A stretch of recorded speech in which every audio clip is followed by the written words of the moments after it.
नमस्कार। आप सबको 26 जनवरी की बहुत सारी शुभकामनाएँ। मैं थोड़ा लेट हो गया हूँ पर आई थिंक इसमें कोई प्रॉब्लम नहीं है क्योंकि मेरा मेन काम है आप तक सही मैसेज पहुँचाना।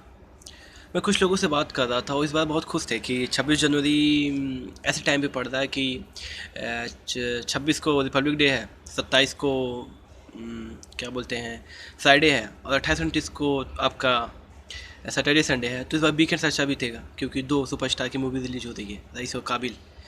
तो उनके पास अच्छा टाइम है अपने फैमिली के साथ टाइम स्पेंड करने के लिए और अपने घर के बचे हुए कामों को करने के लिए।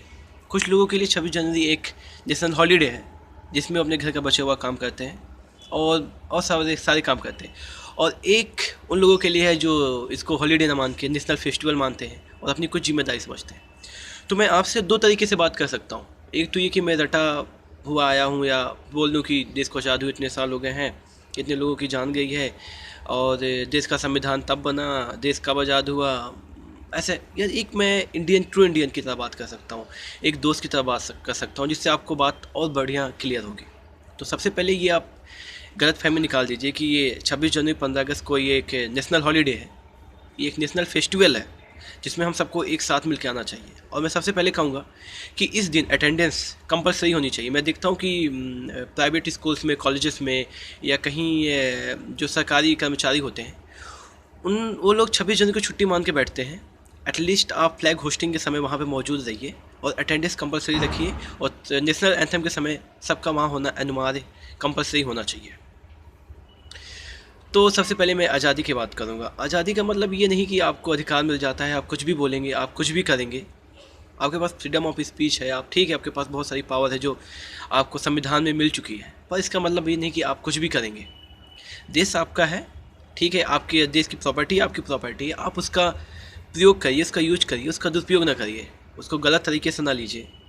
अभी मैं आपको जैसा एक एग्जांपल दूंगा।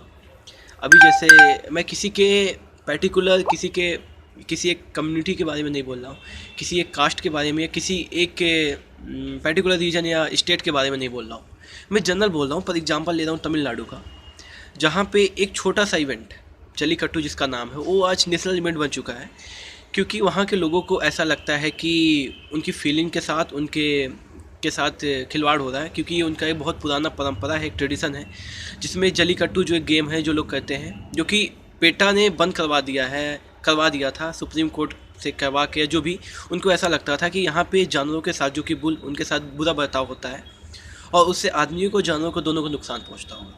इससे तमिलनाडु वालों को काफ़ी ख़राब लगा, उनको लगा कि उनके ट्रेडिशन के साथ खिलवाड़ है, उनको बंद करने की इन लोग की एक प्लानिंग है। सेंट्रल गवर्नमेंट थोड़ा बाइस्ड हो गया है, जो कि सुप्रीम कोर्ट का डिसीजन था कि ये बंद होना चाहिए। और ये गेम आई थिंक ये पोंगल के आसपास होता है, 15-16 जनवरी के ऐसे कुछ आसपास होता है। तो उन लोगों ने इस गवर्नमेंट को झुकाने के लिए, सुप्रीम कोर्ट के डिसीजन को ना मानने के लिए इतना तगड़ा प्रोटेस्ट किया मरीना बीच पे और बहुत ही बड़े मास में लोग वहाँ पे इकट्ठा हुए।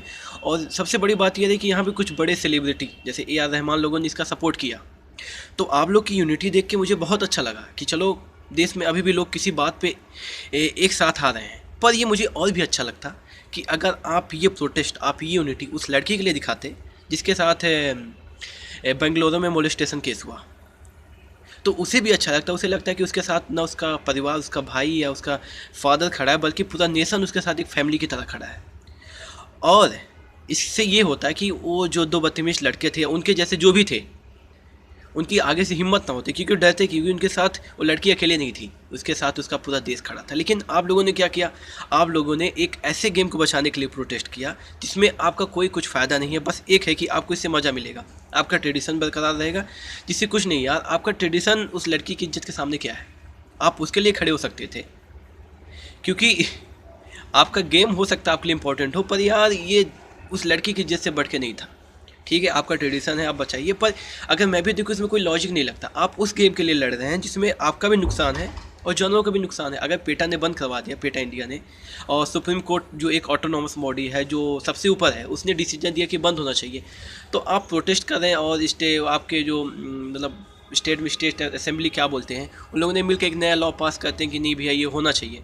ठीक है, कोई दिक्कत नहीं, आपका पर्सनल है, आप जो करना चाहें। पर मुझे जो लगता है, मैं बोल रहा हूँ, ये मैं आपके खिलाफ नहीं बोल रहा हूँ, मैं फील करता हूँ ये मैं बता रहा हूँ। कि आपको अगर यूनिटी दिखानी है ना, तो आप ऐसे काम के लिए यूनिटी दिखाएं जिसमें देश का फ़ायदा हो। आपने प्रोटेस्ट किया, पता है आपको देश का कितना नुकसान है, कितने सरकारी काम नहीं हो पाए, लोगों को ट्रैफिक की वजह से कितनी लोगों को प्रॉब्लम हुई, कितने लोग आ नहीं पाए, जा नहीं पाए, कितना लोग सरकारी प्रॉपर्टी का नुकसान हुआ, अलग से वहाँ फोर्स लगानी पड़ी। तो आपको इन सबसे बचना चाहिए यार। और दूसरा केस मैं एक आपको जल्दी लूँगा कि कुछ दिन पहले आंदोलन हुआ था रिजर्वेशन के लिए, वहाँ पे ट्रेन की पटरियाँ उखाड़ दी गई, आगे लगा दी गई, पथराव हुआ पुलिस के ऊपर, अलग से फोर्स लगानी पड़ी, गवर्नमेंट का कितनी प्रॉपर्टी का नुकसान हुआ, आई थिंक बहुत हज़ारों करोड़ों का नुकसान हुआ है। तो ये प्रॉपर्टी वही है जो आप यूज करते हैं, और जब आपको मिलती नहीं तो आप शिकायत करते हैं कैसी गवर्नमेंट है, क्या हो रहा है। तो एक तरफ तो आप उसका नुकसान करते हैं और आप फिर उम्मीद करते हैं कि आपको एक अच्छी सुविधा मिले उसी गवर्नमेंट द्वारा। तो पहले आपको तो डिसाइड करना पड़ेगा कि आपको क्या चाहिए। आपको अच्छी सुविधा चाहिए कि आपको अपनी बात ज़बरदस्ती मनवानी है। फ्रीडम ऑफ स्पीच है, आपको संविधान में हक मिल चुका है, तो इसका मतलब ये नहीं कि आप कुछ भी करेंगे। ठीक है, आपके पास अधिकार है, आपके पास हक है, तो आप उस हक उस जगह प्रयोग करिए। अगर आपके साथ कुछ गलत हो रहा है आप उनके लिए प्रयोग करिए कि उनके साथ जिनके साथ बहुत बुरा बर्ताव हो रहा है, तब इसका सही फ़ायदा है आज़ादी का।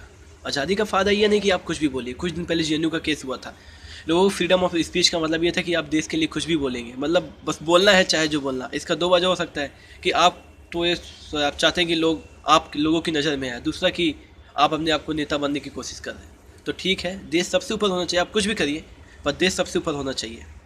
और एक 26 जनवरी यार बात, एक लोग कुछ दो तरह के लोग होते हैं। एक ये कि वो 26 जनवरी को थोड़े ज़्यादा देशभक्ति मतलब हम लोग से थोड़े ज़्यादा होते हैं। क्या करेंगे, नहा धो के टीवी के सामने बैठ जाएंगे, वो भी इस जिद पे क्योंकि उनके बच्चे चाहते हैं कि परेड देखना है। तो 26 जनवरी की परेड देखेंगे टीवी के सामने तो खुद को देशभक्त कहेंगे। और दूसरे वो जो दिल्ली में चले जाएंगे परेड देखने। और कुछ हम लोगों की तरह होंगे जो कुछ नहीं करेंगे, बस व्हाट्सएप पे अपनी डीबी चेंज कर लेंगे, झंडा लगा लेंगे और एक स्टेटस क्या बोलते हैं फेसबुक पे या व्हाट्सएप पे चेंज करेंगे। और मैंने भी अपना स्टेटस चेंज किया था, मैंने कहा था कि खाली पेट वाले झंडे बेच रहे हैं और भरे पेट वाले देश, उस पर बहुत ज़्यादा लाइक आया। तो मतलब हमें पता है कि एग्जैक्टली देश में चल क्या रहा है, पर हम इनिशिएटिव नहीं ले रहे। मुझे चाहिए भी नहीं कि मैं इनिशिएटिव लूँ या आप लो, कोई भी इनिशिएटिव लो या आप, उससे देश का भला हो।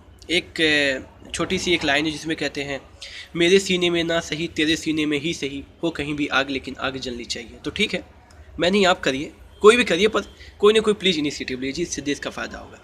एक नाना पाटेकर का एक मूवी था, मुझे याद नहीं था, आई थिंक तिरंगा मूवी शायद नहीं थी, कोई और थी। उसमें उन्होंने कहा था कि हम लोगों को ना आज़ादी फ्री में मिल गई है, तो हमें उसकी कद्र नहीं है, हमें उसकी इज्जत नहीं है, क्योंकि जिन्होंने मेहनत की, जिन्होंने डंडे और गोली खाए, वो तो शहीद हो गए। अब हम लोग को फ्री में मिली है तो हमको उसकी इज्जत नहीं है। इंडिया वालों की यही मेंटालिटी है, जब तक कोई चीज़ एकदम लड़ झगड़ के मिलती नहीं है ना, तब तक हमें उसकी कद्र नहीं होती है।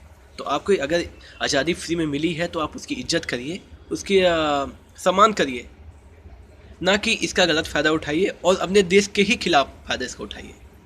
तो प्लीज़, ये देश हम सब से मिल के बना है, सिर्फ मेरे से ये देश नहीं है, सिर्फ आपसे ये देश नहीं है, ये देश सबसे मिल के बना है। देश यहाँ से हर कास्ट से बन के मिला है, हर एक स्टेट से मिल के बना है, हर एक पेड़ पौधे सबसे मिल के बना है यार। एक कोई मूवी थी जिसमें कहते हैं कि इंडिया का सही मतलब क्या है, तो कोई लड़की बताती है यहाँ का पहाड़, यहाँ का पर्वत, यहाँ की नदियाँ, यहाँ का ज़मीन, यहाँ के जानवर, यहाँ के सब कुछ कड़ कड़ में इंडिया है यार। तो आप एक प्राउड फील करिए कि आप इंडियन हैं, क्योंकि इसी से काम चलने वाला है। और दूसरी चीज़ यार, मुझे तो बहुत अच्छा लगता है कि मैं इंडियन हूँ, और इसीलिए यार 26 जनवरी सिर्फ एक दिन है दिखाने के लिए कि हाँ, इस दिन देश को का संविधान लागू हुआ, 15 अगस्त को देश आज़ाद हुआ। ये तो बस कहने की बात है। आप रोज़ 26 जनवरी मनाइए, आप रोज़ 15 अगस्त मनाइए, क्योंकि ये पूरा साल यार आप आज़ाद हैं, आप उसका फ़ायदा उठाइए, आप इसका मज़ा करिए, पर सही तरीके से। आप आज़ाद हैं, इसका आप सही मतलब जानिए, और आप ऐसा ही काम करिए जिससे लगे कि हाँ, आप आज़ादी हैं। आपका काम ऐसा होना चाहिए जिससे देश का फ़ायदा हो।